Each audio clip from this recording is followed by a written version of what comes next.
6 বৎসরের সময় যখন মাটা মারা যায়, ডাইকা যখন বুকে নিয়ে এই কথা বলে মারা যায়, মুহাম্মদ কুল্লু হাইয়িন মাইয়িতুন, প্রত্যেক জীবিতকে মরতে হবে, কুল্লু জাদিদিন বাল, প্রত্যেক নতুনকে পুরান হইতে হবে। বিদায় বেটা আমি চললাম বইলা জ্বরের ভিতরে জানটা যখন দিয়া দিছেন, হায় হায় আমার মনে হয় আল্লাহ কি করে সইছেন জানি না, এই 6 বৎসরের ছেলে মার বুকের উপরে উঠা মনেই না কত চিৎকার দিছে। এখানে গেলে এরকমই দৃশ্য ভাসে, মনে হয় যে ছেলেটা চিৎকার দিতেছিল আম্মা আম্মা, বাবাও নাই তুও নাই, একটা ভাইও নাই একটা বোনও নাই, কোথায় চলে গেলি? 6 বৎসর বয়সের থেকে আবু তালেব, 6 বৎসর 6 মাস বয়সের থেকে 6 বৎসর 6 মাস বয়সের সময় দাদা মারা যায়। আবু তালেব 50 বৎসর 6 মাস 10 দিন, যেদিন আল্লাহর রসুলের বয়স 44 বৎসর 10 দিন বাতিজাকে সিনায় রাইখা পালছেন, সিনায় রাইখা। ভালোবাসা এতটুকু দিয়েছেন দুনিয়ার কেউ দিতে পারবে না। আমার বিশ্বাস, আমার মন বলে রবের পরে যদি কেউ মুহাম্মদুর রাসূলুল্লাহকে ভালোবাসা থাকে, তাহলে আবু তালেব ব্যতীত দ্বিতীয় কোনো ব্যক্তি আমি পাই না। আবু তালেবকে অবরুদ্ধ করবে মক্কায় কোনো ব্যক্তি? মক্কার মাটি এরকম সন্তান জন্ম দেয় না, প্রশ্নই উঠে না। ইতিহাস আমাকে বলে আবু তালেব 4 বৎসর পাতা চাবাইছেন, অবরুদ্ধ জীবন কাটাইছেন, শুধু বাতিজার দিকে দেখা। যতদিন পর্যন্ত জীবিত ছিল, ইতিহাস বলে মক্কার কাফেররা আল্লাহ রসুলকে শারীরিক কষ্ট দেওয়ার সাহস করেন নাই। সবাই যখন বিছনায় ছিলেন তখনও না, মৃত্যু শয্যায় যখন কাতরাইতে ছিল তখনও কেউ সাহস করে নাই। বলছে এই শরীরে যতক্ষণ পর্যন্ত রূহ আছে, যদি বাতিজাকে শারীরিক কষ্ট দেয়, চাই সেটা একটা পাথরের কণা হোক, আবু তালেব জীবিত হইয়া উঠবে আর পাথর মারবে না আমাদের গায়ে। জিজ্ঞাসা করবে এটা কোন পাহাড়ের, ওই পাহাড় উঠায় নিয়ে আস, মার ওর মাথায়, আমার বাতিজার গায়ে পাথরের কণা। এতটুকু ব্যক্তিত্ব, 4 বৎসর পাথরের পাতা যাব। ভালোবাসা যদি শুধু ভালোবাসাই থাকে, তাহলে আবু তালেবের চেয়ে কেউ ভালোবাসা দেখাইতে পারে না দুনিয়ায়। হায়, এই জন্যই তো আল্লাহর রসুল, যার ইশারা পাইলে ভাগ্য খোলে, ইশারা পাইলে, অথচ যার ঘুম 6 বৎসর 6 মাস বয়সের বাচ্চা, যে মাকে হারায় ফেলছে, বাবাকে হারায় ফেলছে, না একটা ভাই ছিল, না একটা বোন ছিল, না আপনজন ছিল, দুজাহানের বাদশাহ যিনি, যাকে তৈরি না করলে আল্লাহ কিছুই করতেন না। আল্লাহ আদম আলাইহিস ইসলামকে বলছিলেন লাউলাহু লামা খালাকতুকা ইয়া আদম, আদম ইনি না হইলে তোমার অস্তিত্ব হতো না। তোমার অস্তিত্ব কেন, কিছুই হইতো না। কোরআন তো আমাকে বুঝায় ওয়ামা আরসালনাকা ইল্লা রাহমাতাল লিল আলামিন, এই আয়াত আমাকে বুঝায় আল্লাহর রসুলের রহমতের কষ্টি পাথরে মনে হয় আরশও তৈরি হয়েছে, কুরসিও তৈরি হয়েছে, এর ছোঁয়ায় তৈরি হয়েছে। রসুলকে আল্লাহ রহমত বানাইছেন, এক কষ্টি পাথর, এক পাথর, পরশ পাথর, যার ছোঁয়া দিছেন আর তৈরি হয়েছে, ছোঁয়া দিছেন আর তৈরি হয়েছে। তৈরি যখন সব শেষ, তখন আল্লাহ ঘোষণা দিছেন ওমা আরসালনাকা ইল্লা রাহমাতাল লিল আলামিন, সমগ্র জগতের জন্য আপনি রহমত। ওই মুহাম্মদুর রাসূলুল্লাহর ইঙ্গিত পাইলে ভাগ্য খুলতো, ইঙ্গিত। আবু তালেবের বুকে তো আল্লাহ রসুলের রাত্র কাটছে। ইতিহাস আমাকে বলে, আমার বিবেক বলে, আমার বুদ্ধি বলে, আমার বিদ্যা বলে, আল্লাহর রসুল গুলশাবকে ইশারা করছেন, সে মরাটা জীবিত হইয়া চিৎকার দিতে দেরি করে না, লাব্বাইক ওয়া সাদাইক ইয়া যাইনা ওয়াফা ইয়াউমিল কিয়ামা। গুলশাব বলতেছিল দুজাহানের বাদশাহ, ইশারা করতে দেরি, আমার ভাগ্য খুলতে দেরি হয় নাই, কিয়ামত পর্যন্তর জন্য আমার ভাগ্য খোলা গেছে। তা আল্লাহর রসুল বলছে এত সুন্দর আরবি বলিস, শিখলি তো শিখলি কোত্থেকে, তোকে কিছু আরো জিজ্ঞাসা করি, লিমান তাবুদ, ইবাদত কার করিস? তো গুলশাব বলতেছে ফিস সামাই আরশুহু, ইবাদত তো ওনার করি যার আকাশে আরশ, ওয়াফিল আরদি সুলতানুহু, জমিনে যার রাজত্ব, ওয়াফিল বাহরি সাবিলুহু, সমুদ্রের ভিতরে যার রাস্তা, ওয়াফিল জান্নাতি রহমাতুহু, জান্নাতের ভিতরে যার রহমত, ওয়াফিল নারি ইকাবুহু, জাহান্নামের ভিতরে যার শাস্তি। বলছে মান আনা, আমি কে? বল না, তো বলছে আনতা রাসূল রাব্বিল আলামিন, আপনি সমগ্র জগতের রবের রসুল, খাতামান নবিয়্যিন, আপনার পরে আর কোনো নবী আসবে না, আপনি নবুয়তের ঘরের তালা, এই ঘরে আর কেউ ঢুকবেও না, আর কেউ বাহিরও হবে না, আপনি সর্বশেষ নবী। মান আমানা বিকা ফাজ, যে আপনার গোলাম হবে, আপনার অনুগত্য হবে, শুধু ভালোবাসবে না, আপনার অনুগত্য হবে, তার কপাল আমার মতো খোলা যাবে। ওমান কাযিবা খাবা ওয়া খাসির, যার ইঙ্গিত পাইলে ভাগ্য খোলে। হায় হায়, যার শরীরে টাচ লাগলে ভাগ্য খোলে। আল্লাহ রসুল জুমার নামাজ পড়াইতেন খেজুর গাছের উপরে পিঠ লাগায়া। ওই সময় মেম্বর ছিল না, কে জানি কোত্থেকে মেম্বরের প্রযুক্তি শিখা আসছে। আইসা বলছে, ইয়া রাসূলুল্লাহ, মেম্বর বানায়া দেই। আর কতদিন দাঁড়ায় দাঁড়ায় খুতবা দিবেন, মেম্বরে উঠবেন বসবেন খুতবা দিবেন। তো মেম্বর যখন বানায়া দিছে, আল্লাহ রসুলেরও পছন্দ হয়েছে, দাঁড়ায় দাঁড়ায় আর কতদিন খুতবা দিব। মেম্বরে পা রাখতে দেরি, শুকনা খেজুর গাছ বাচ্চার মতো কাঁদতে দেরি করে নাই। আল্লাহু আকবার। শুধু কাঁদে নাই, সে তো বলতেও ছিল মনে হয় আমার কাছে যে শুধু কাঁদে নাই, বিলাপ করতেছিল সে, কোত্থেকে এই ব্যক্তি আসলো, সে কোত্থেকেই মেম্বরের প্রযুক্তি পাইল, আর মেম্বরই বা কোত্থেকে বানাইলো, আমাকে বঞ্চিত করলো তো করলো কেন। আল্লাহর রসুল তার কান্নার আওয়াজে নিচে নাইমা আসছেন, হাত বুলাইতেছিলেন, সান্ত্বনা দিতেছিলেন, তোকে ছোঁয়া দিতে থাকবো, পায়ের নিচে রেখা দিব, তোর গায়ে ছোঁয়া দিয়া মেম্বরে উঠবো। আল্লাহর রসুল শান্ত করতে পারেন নাই। সর্বশেষ যখন বলছেন, তোকে জান্নাতে নিয়ে যাব, তুই দুনিয়া আমাকে খেজুর খাওয়াইতে পারিস না, জান্নাতে নিয়ে যাব, তুই জান্নাতে খেজুর দিবি, আমি মন বড়া খাবো, তখন যে তার কান্না ঠান্ডা হয়েছে। মেরে দোস্ত, যার ছোঁয়া লাগলে ভাগ্য খোলে। আবু তালেব তো বুকে ঘুমাইতেন, মুহাম্মদুর রাসূলুল্লাহ তো আবু তালেবের বুকে ঘুমাইতেন। শুধু ছোঁয়া না, যাকে কাছের থেকে দেখলে ভাগ্য খোলে। আল্লাহ রসুল ঘুমায় আছে, জাবের রাদিয়াল্লাহু তাআলা আনহু পাহারা দিতেছেন। দূরের থেকে একটা গাছ মানুষের মতো হাঁটতে হাঁটতে আসতেছিল, মাথার কাছে দাঁড়াইছে, দীর্ঘক্ষণ দাঁড়ানোর পরে চলে যায় নিজের গায়ে জায়গায় লেগে গেছে। ঘুমের থেকে যখন উঠছেন তো বলতেছিলেন, ইয়া রাসূলুল্লাহ, জাদু দেখলাম। কয় কিসের জাদু? কই গাছটা দূর থেকে আসলো, মানুষের মতো হাঁটতে হাঁটতে আপনার মাথার কাছে দাঁড়াইলো, দীর্ঘক্ষণ দাঁড়ানোর পরে আবার চলে যায় নিজের জায়গায় লেগে গেল, মনেই হয় না সে একবার উঠে আসছিল। আল্লাহর রসুল হাসতেছিল আর বলতেছিল, ও দূর থেকে আমাকে দেখতেছিল, ওর মন ভরতেছিল না, ও আল্লাহর কাছে দোয়া করছে, আল্লাহ তোমার হাবিব এত কাছে, আমি এত দূরে, একটু অনুমতি দাও না, মাথার কাছে যায় একটু মন ভরা দেখি। হায় হায় হায় হায় হায়, ভালোবাসার জায়গায় ভালোবাসা থাকলে চলবে না, ওই দিকে নিয়ে যাইতেছি, লম্বা কথা হবে না। কেন না, আমার মেমোরি, আমার আইসি অনেক আগেই বন্ধ হয়ে গেছে, আমাকে 10টার আগে বসাইতে হবে, তাহলে আমার আইসি ওপেন থাকবে। 10টা বেজে গেল, এরপরে এটা অফ হয়ে যাবে, এটা আর খোলা যাবে না, এই জন্য লম্বা করা যাবে না, শর্টের ভিতরে।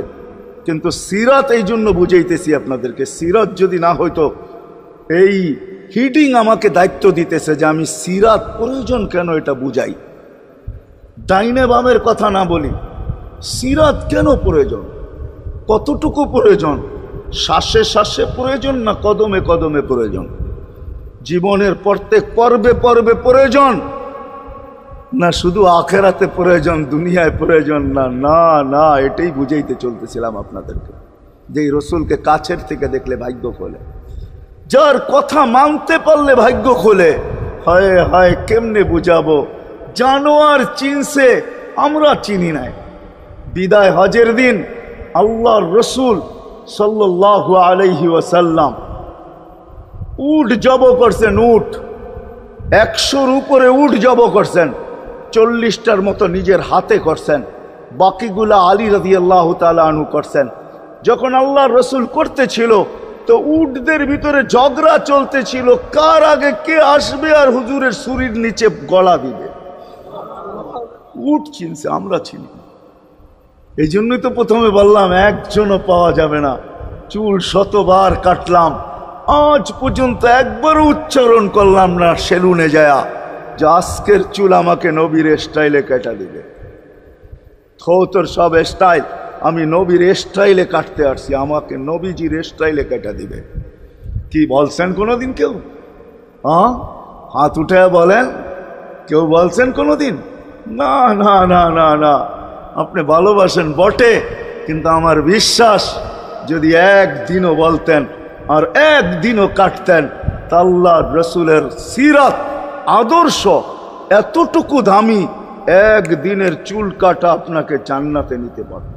একদিনের চুল কাটা বিশ্বাস হয় না? হ্যাঁ, মনে হয় না যে একদিনের চুল কাটা দিয়া জান্নাতে যাব কি করে, ঠিক না? এই উম্মত তো এক নেকি দিয়া জান্নাতে যাবে। কয় নেকি দিয়া? একটা নেকি দিয়া জান্নাতে যাবে এই উম্মত। অন্য উম্মতের কথা জানি না আমি, এই উম্মত এক নেকি দিয়া জান্নাতে যাবে। নবীর একটা আদর্শের কারণে জান্নাতে যাবে। সিরত মানি আদর্শ, আর এটা আমরা কদমে কদমে মোহতাজ। কেননা এই ছোট জীবনটা যদি গ্রহণযোগ্যতা পর্যন্ত পৌঁছাইতে হয় আল্লাহর কাছে, চাই নারী হই, চাই যুবক হই, চাই বৃদ্ধ হই, যেই মানুষই হই না কেন, যেখানেরই হই না কেন, যেই বাসারই হই না কেন, যেই বর্ণেরই হই না কেন, যেই পেশারই হই না কেন, যেই সোসাইটিরই হই না কেন, এই জীবনটাকে যদি গ্রহণযোগ্যতা পর্যন্ত পৌঁছাইতে হয় কার কাছে? দুনিয়া আলাদের কাছে না, মালিকের কাছে, যিনি এক ফোঁটা পানির থেকে অস্তিত্ব দিছেন, যার কাছে আবার আমাদেরকে ফিরা যেতে হবে। পালানের কোনো সুযোগ নাই। এই জন্যই কোরআন আমাদেরকে বোঝায় আইনাল মাফার। আল্লাহ বলতেছে কোথায় ভাগবে তুমি, বলো কোথায় ভাগবে? কবির কথাই সত্য, যদিও নাকি পালাও তুমি আকাশেতে লাগিয়ে সিঁড়ি লাগাও, যদি আকাশে চলে যাও তো আল্লাহ বলে তোমার বাগার কোনো সুযোগ নাই। কেননা ইল্লা বি সুলতান, ওইখানেও আমার রাজত্ব, এইখানেও আমার রাজত্ব, ডাইনো আমার রাজত্ব, বামে আগে পিছে উপরে নিচে সর্বত্র আমার রাজত্ব। আমার রাজত্বের বাহিরে যাওয়ার ক্ষমতা তোমাদের নাই। দ্বিতীয় কথা এটো, আইনা আনা মাআকুম আইনা মা কুনতুম, যেখানে যাবে ওইখানে আমি সঙ্গে থাকব, আমাকে দূর করতে পারবে না। যদি করো তাহলে তুমি থাকবে না, তোমার অস্তিত্বই থাকবে না।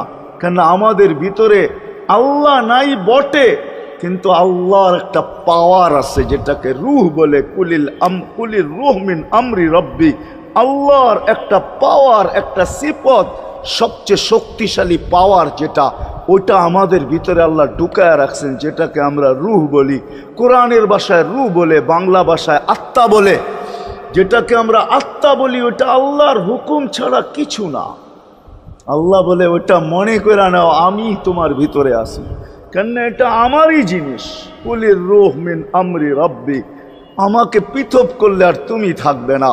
তখন তোমার চক্ষু থাকবে আইন লা তানজুর, তোমার চক্ষু থাকবে দেখবে না। উদুন লা তাসমা, কান থাকবে শুনবে না। লিসান লা তান্তিক, জবান থাকবে কিন্তু জিহ্বা থাকবে কিন্তু বলবে না। আকলুন লা তুমাইয়িজ, তোমার মগজ থাকবে ভালো মন্দ বুঝবে না। কলব লা তাতাফাক্কার, দিল থাকবে কিন্তু চিন্তা করার ক্ষমতা তোমার থাকবে না। ইয়াত লা তাফতিশ, হাত থাকবে ধরবে না। রিজল লা তামশি, পাও থাকবে চলবে না। তুমি হবে লাশ।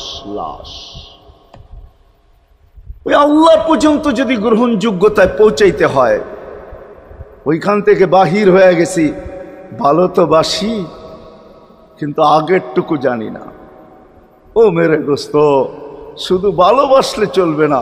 আবু তালেবের চেয়ে বড় ভালোবাসা আপনার আমার ছিল না। সাহাবাদের মতো ভালোবাসা আপনার আর আমার নাই। আছে নাকি? হ্যাঁ, আবু তালেবের মতো ভালোবাসা ছিল। চলেন শর্ট করি। আবু তালেবকে নিজের হাতে আল্লাহ রসুল কবরে রাখছেন। যখন রাখতেছিলেন তখন চিৎকার দিতেছিলেন, আম্মি মা তারাক্তালি সাবিলা, চাচা কোনো রাস্তা রাখলেন না আমার জন্য। বলছিলাম কলেমা পড়েন, পড়লেন না। বলছিলাম ঠোঁটটা হেলাইলেন না। বলছিলাম চুপ থাকেন, তাও থাকলেন না। সর্বশেষ একটা চিৎকার দিলেন, আলা মিল্লাতি আব্দুল মুত্তালিব, আব্দুল মুত্তালিবের ধর্মের উপরে চলে যেতেছি। এই কথা বইলা দুনিয়ার থেকে বিদায় নিলেন। চুপও যদি থাকতেন তো আমার জন্য কোনো সুযোগ হইতো। চাচা, ও চাচা, আমার জন্য কোনো রাস্তা রাখলেন না। ভালোবাসা কাজে দিবে না। এই জন্য চলেন জীবনটাকে গ্রহণযোগ্যতা পর্যন্ত পৌঁছাইতে হইলে কদমে কদমে মুহাম্মদুর রাসূলুল্লাহর আদর্শ লাগবে, যেটাকে আরবি ভাষায় সিরাত বলে, যেটাকে কেরিয়ার বলে। আল্লাহর রসুলের কেরিয়ার লাগবে, আল্লাহর রসুলের আদর্শ লাগবে, আল্লাহর রসুলের সিরত লাগবে, আল্লাহর রসুলের চরিত্র লাগবে। এই জন্যই আল্লাহ কোরআনে বলছেন, লাকাদ কানা লাকুম ফি রাসূলিল্লাহি উসওয়াতুন হাসানা, তোমরা লিমান কানা ইয়ারজুল্লাহ, তোমরা যদি আমাকে পাইতে চাও তাহলে আমার আদর্শ সহজ করছেন, কঠিন করেন নাই। আল্লাহ কঠিন করতে পারতেন, আল্লাহ সহজ করছেন। কেননা আসলে উদ্দেশ্য ছিল আল্লাহকেই মানা, আল্লাহকে মানা উদ্দেশ্য ছিল। কিন্তু আল্লাহকে চোখে দেখা যায় না, মানবে তো মানবে কি কইরা? আল্লাহর কথা শোনা যায় না, তো আল্লাহকে মানবে তো মানবে কি কইরা? আল্লাহকে তো দেখা যায় না, আল্লাহকে তো আল্লাহর কথা শোনা যায় না, আল্লাহকে ধ্যান ধারণায় আনা যায় না, কোনো ধ্যান ধারণার ভিতরে আনা যায় না যে আল্লাহর আকৃতি এরকম। আল্লাহকে ধ্যান ধারণায় আনা যায় না, বর্ণনা দিয়া শেষ করা যায় না। আল্লাহর বর্ণনা দিয়ে কেউ শেষ করতে পারবে না। কোরআন বড় কিছু আমাদেরকে বুঝাইছেন, অনেক বুঝাইছেন যে আল্লাহর বর্ণনা দিয়ে শেষ করা যাবে না। আল্লাহ শুধু আল্লাহ না, 99 নাম দেখলেই বোঝা যায় যে আল্লাহকে। আল্লাহ শুধু আল্লাহ না, আল্লাহ 99টা পদের অধিকারী। বিদায় আল্লাহ ধরা ছোঁয়ার বাহিরে আল্লাহ মানুষ প্রশ্ন করতে পারে, আপনাকে মানবো তো মানবো কি কইরা, পাবো তো পাবো কি কইরা? তো আল্লাহ আসান করছেন যে আমার নবীর আদর্শের ভিতরে আমি লুকায়িত আছি। ফুলের ভিতরে যেরকম ঘেরান লুকায়িত থাকে, আমার নবীর আদর্শের ভিতরে আমি লুকায়িত। নবীর আদর্শ মানতে থাকবে, আমাকে পাইতে থাকবে। এই জন্যই রাসূলুল্লাহর আদর্শ দরকার, সিরাত দরকার, কেরিয়ার দরকার। আর কেন আপনি আদর্শ মানবেন না? জীবনটাই তো আপনার জন্য আমার জন্য ছিল, ঠিক না?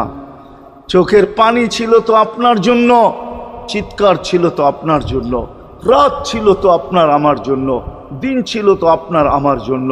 দুনিয়ার কোনো মুহূর্ত নাই যেখানে যে আপনাকে আমাকে ভুলে গেছেন, এমন কোনো মুহূর্ত নাই। আরশে যাইও আপনাকে আমাকে ভুলেন নাই। যখন আরশে গেছে আমার বিবেক বলে ওইখানে হারায়া যাওয়া দরকার ছিল। মুসা আলাইহিস সালামকে আল্লাহ আরশ থেকে নিজেকে দেখানোর জন্য তাজাল্লি দিছেন। শুধু তাজাল্লি, আকৃতি না, তাজাল্লি দিছেন। 40 দিন বেহুশ ছিলেন, 40 দিন, 40 দিন। অথচ বন্ধু দুইজনে পাশাপাশি বসা, কাবা কাউসাইনি আও আদনা ফাদানা ফাতাদাল্লা ফাআওহা ইলা আবদিহি মা আওহা, পাশাপাশি বসা আছেন। তীর ধনুক থাকলে আপনাদেরকে আমি দেখাইতে পারতাম কতটুকু কাছে হয়েছিলেন। এরকম কাছে হারায় যাওয়া দরকার ছিল। আল্লাহ যখন জিজ্ঞাসা করছেন কি চাইতে আসছেন, আসআলুকা উম্মতি, এইখানে উম্মত চাবো না তো আর চাবো কি? এই সুযোগ পাবো আর পাবো কখন? এই টেবিলে উম্মত না উঠলে উঠবে কোথায়? এরকম কাছে হব তো হব কখন? এত কাছে পাবো তো পাবো কখন? এত কাছে হব তো হব কখন? এরকম পরিবেশ হবে তো হবে কখন? আপনি এরকম খুশি আবার হবেন তো হবেন কখন? আপনি আমাকে ডাইকা নিয়ে আসছেন, মেহমান বানায়া, আপনি মেজবান, উম্মত চাই। আল্লাহ জিজ্ঞাসা করছে এইখানে উম্মত? তো যুক্তি দিতেছে, আনতা রব্বুল করিম আনান নবিয়্যুর রহিম কাইফা তুদাইয়ু হাদিল উম্মাহ বাইনাল কারিমি ওয়ার রহিম। শুরুতে আপনি, শেষে আমি। শুরুতে আপনি রব্বে করিম, শেষে আমি নবী রহিম। দুইয়ের মাঝে উম্মত জাহান্নামে চলে যাবে। আমি আমার মনকে বুঝাইতে পারবো না, আমি উম্মত চাই।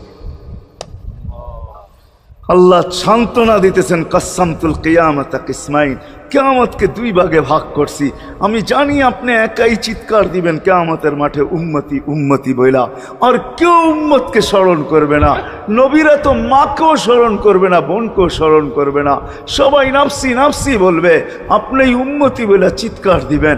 বিদায় কিয়ামত আপনার আর আমার মাঝে ভাগ, আর কারো মাঝে না। সালতো তা সাফি তো সাফা, ওই দিন আপনি চাইতে থাকবেন, আমি দিতে থাকবো। আপনি সুপারিশ করবেন, আমি মঞ্জুর করতে থাকবো। লা ইউখজি কাফি উম্মতি, আপনার উম্মতের ব্যাপারে আপনাকে আমি লজ্জিত করব না। কোরআন আসছে আল্লাহর রসুলের কাছে, অদ্দুহা ওয়াল লাইল ইদা সাজা মা ওয়াদ্দাআকা রাব্বুকা ওয়া মা ক্বালা। এই সূরার ভিতরেই আছে সাওফা ইউতিকা রাব্বুকা ফাতারদা, আপনাকে আমি রাজি করে ছাড়বো। কোরআন যখন নাজেল হইতেন তো কি অবস্থা হইতো ওলামারা জানে। আল্লাহ রসুল ঘামতে থাকতেন, এতটুকু কষ্ট হইতো, কখনো কখনো বলতেন কাদার রু আইয়া খরুজ, মনে হয় আমার রুটা বাহির হয়ে চলে যাবে। ওই কষ্টের ভিতরে জিবরিল যখন সাউফা ইউতিকা রব্বুকা ফাতারদা পড়তেছিল, ওইখানেই থামায়া দিছে, জিবরিল থামো। বলছে কেন, সূরা এখনো শেষ হয় নাই। বলছে থামো, আল্লাহ আমাকে রাজি করতে চাইতেছেন, আমি এই মুহূর্তেই আল্লাহর কাছে কিছু চাইতে চাইতেছি। বলছে তোমাকে সাক্ষী রেখা। বলছে কি চাবে? তো চিৎকার দিয়া বলতেছে ইলাহি লান আরদা, ইলাহি লান আরদা হাত্তা ইয়াকুনা ওয়াহিদ মিন উম্মতি ফিন নার। ও মাবুদ, ও ইলাহি, ও আল্লাহ, এক উম্মত জাহান্নামে থাকা পর্যন্ত আপনার উপরে রাজি হব না। আল্লাহ, এক উম্মত থাকা পর্যন্ত রাজি হব না। যে আরশে যায় বলে নাই, কিয়ামতের মাঠেও বলবে না। উম্মতি চিৎকার দিবে, হাসান হোসাইন দিবে না। হাসান হোসাইন কলিজার টুকরা ছিল, কোনো একদিনের কাহিনী। হাসান হোসাইন জিজ্ঞাসা করছে নানা যান আপনি উত্তম না আমরা উত্তম?